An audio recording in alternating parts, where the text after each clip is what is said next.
Everyone wants to know the details of Jay's hair transformation. Got that Indian in my family. He does. Cherokee.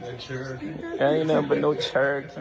Welcome to the Lazy and Loc channel. If you're new here, welcome to the channel. Thank you for stopping by. And if you're a returning subscriber, as usual, thank you for your subscription, and always welcome back to the channel. So in today's video, we're going to be talking all about Jay-Z's Wicks takedown. There has been some recent footage that came out. I call it a mini documentary on his Wicks takedown process, and I have so much thoughts about it, so I'm going to talk about that in this video. But before I move further, I have to acknowledge that this is my 10-year Loc'Versary month. So June of 2016 is when I started my Sister Locks, and then it went from Sister Locks to Microlocs because I stopped going to my Sister Loc consultant. Then I became a DIYer of my Microlocs, and now 10 years later, I officially call and coin my locks semi-freeform hybrid Microlocs. And I couldn't be any more happier with my decision to maintenance my locks the way I have been. And I just want to acknowledge my 10-year mark. Many people don't make it to 10 years with their locks. They trim, they cut. I have never trimmed my locks. I have never cut my locks.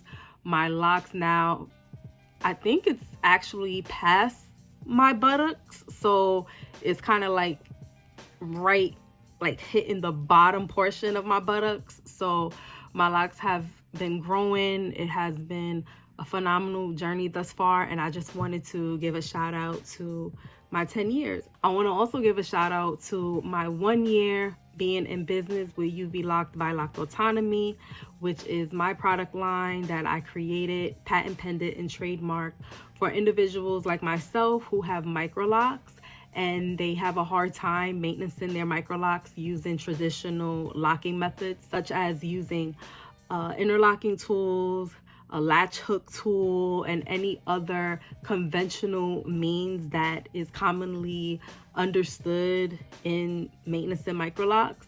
So I created a system that actually alleviates that and really helps people with Microlocs, especially if they have gone awry with their Microlocs journey, to kind of salvage their Microlocs and get back on track. Shout out to my customers. I love y'all so much. Y'all support is unmatched, and thank y'all for trusting me with salvaging and maintaining y'all Microlocs journey. So now that we got that out the way, let's get back to the topic of conversation, which is Jay-Z's Wicks takedown. So I'm gonna show y'all a clip of the mini documentary here.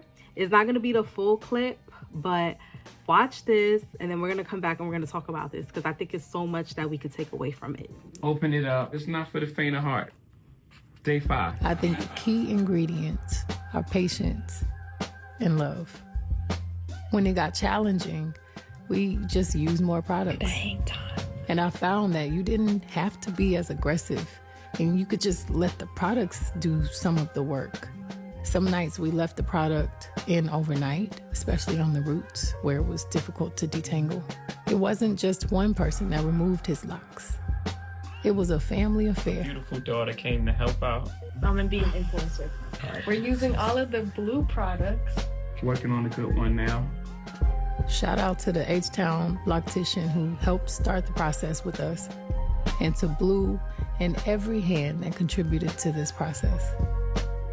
By the end, we kept getting better at our own individual techniques. Sasa taught us. Okay. It doesn't hurt. Check out that technique. I really admire Jay's patience.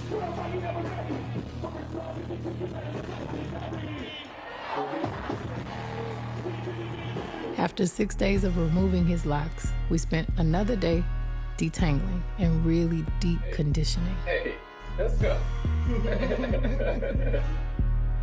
I blow dried his hair, trimmed his ends before we washed it.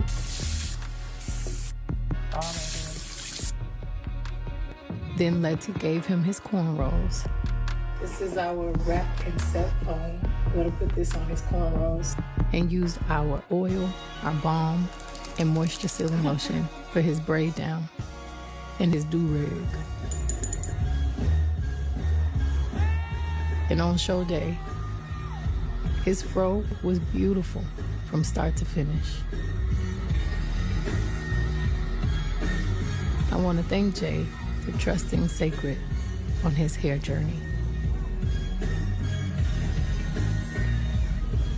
That is just a clip of the whole video.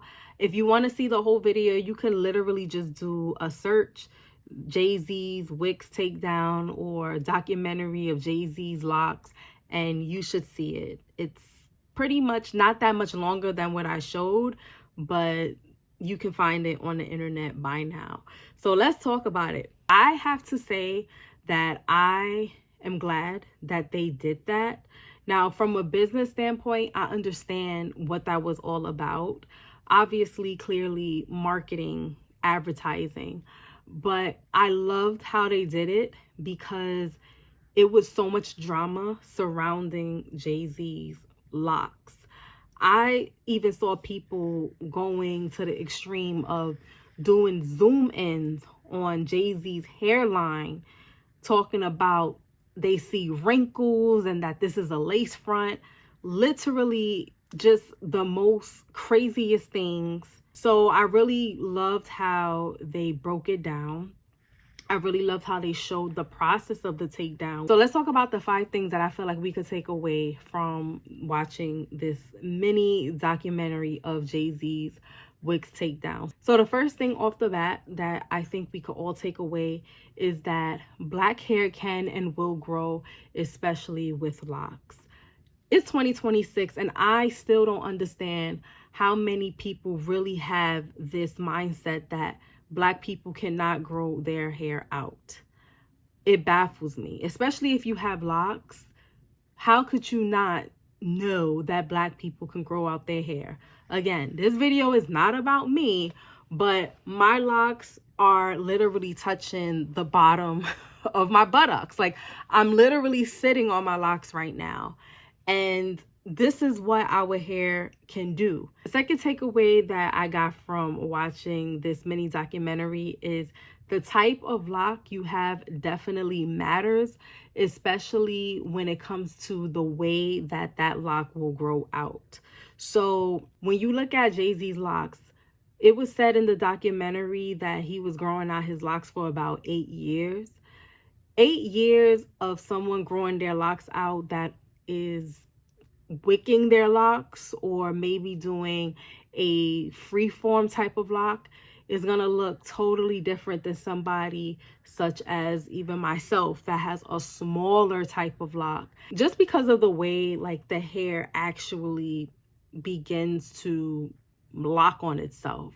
Even though every lock experience is still going to be different, I think it's very interesting to know that your rate of growth is going to be different according to which lock you get.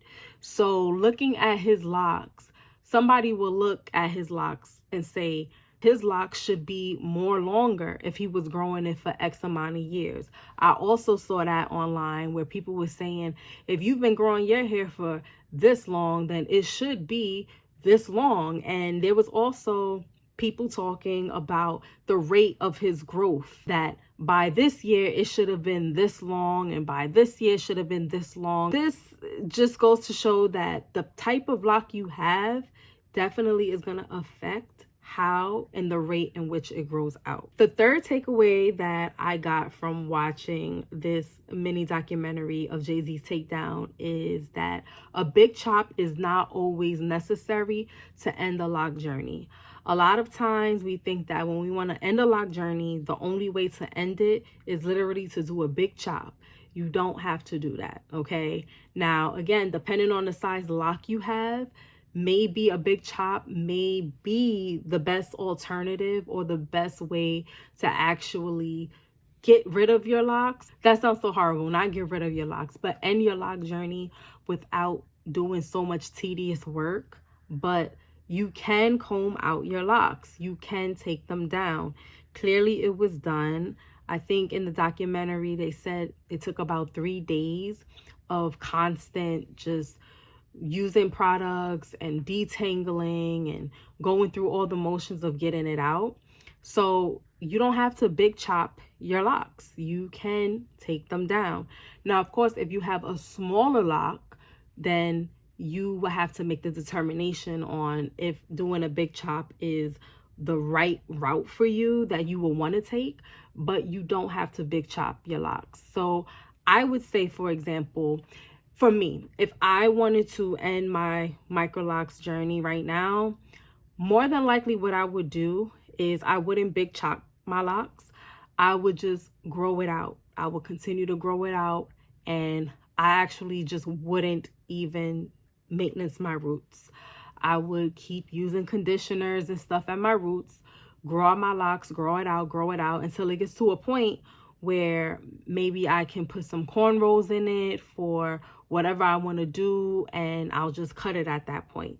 So there's different ways that you can end a lock journey, and Jay-Z decided that he wanted to comb his out. And if you watch the rest of the documentary, you'll see why he wanted to do that. The fourth takeaway that I got from watching this documentary is, and this got to do with the internet, there's always going to be a self-perceived notion from the eye of the beholder. There's always going to be that vantage point. And honestly, you can't argue with the vantage point. All you can do is stand firm in what you're doing, but there's always going to be some speculation around locks all the time. If you've been on this channel with my lock journey and, you know, my maintenance, you already seen the speculation on that. Like I said earlier, they was looking at his hairline, talking about they see wrinkles and that he has a lace front and his locks is not even his. Crazy, right? So there's always going to be a speculation. Your locks may be unclean because they are not kept in a certain type of manner. There's some people that automatically think, honestly, that locks has a stench, that it smells, that locked hair is dirty. There's all these preconceived notions. People will probably automatically assume that it's extensions, it didn't grow out your hair.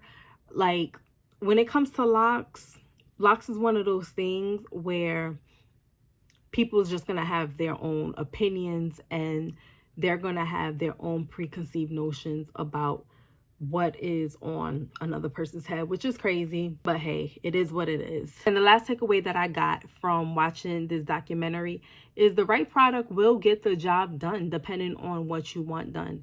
In Jay-Z's case, he wanted his locks undone. He wanted them to be combed out, and they showed in the documentary how they was able to achieve that with the products. And you know, I know there's even going to be more speculation. There's going to be more riffraff about even him using those products and just the marketing around that. But that's neither here nor there. It's marketing, it's advertising. And if those products actually did that job and you can show how it worked, then that's the product to get the job done. I think that it was great marketing, great advertising, and I just feel like now that the footage is out, let's see how people are going to react to knowing the truth that Jay-Z did grow out his locks.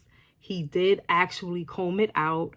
It wasn't a wig, and this is now where he's at with his hair journey. So that's all for this video. Hopefully y'all enjoyed this little segment. This is more of a lock talk. Obviously, this is a lock channel, and I want to get y'all thoughts on Jay-Z's takedown. Do you think that he and Beyoncé did a good job at really giving the feedback and just showing the process of him taking down his locks? Do you feel like it was more of a marketing scheme and advertising? Like, what's your thoughts about them coming out with this mini documentary of his takedown? I'm always intrigued to hear y'all comments, and I will see y'all all in the next video. Thank you all so much for watching. Stay safe, and see y'all all in the next video. Bye.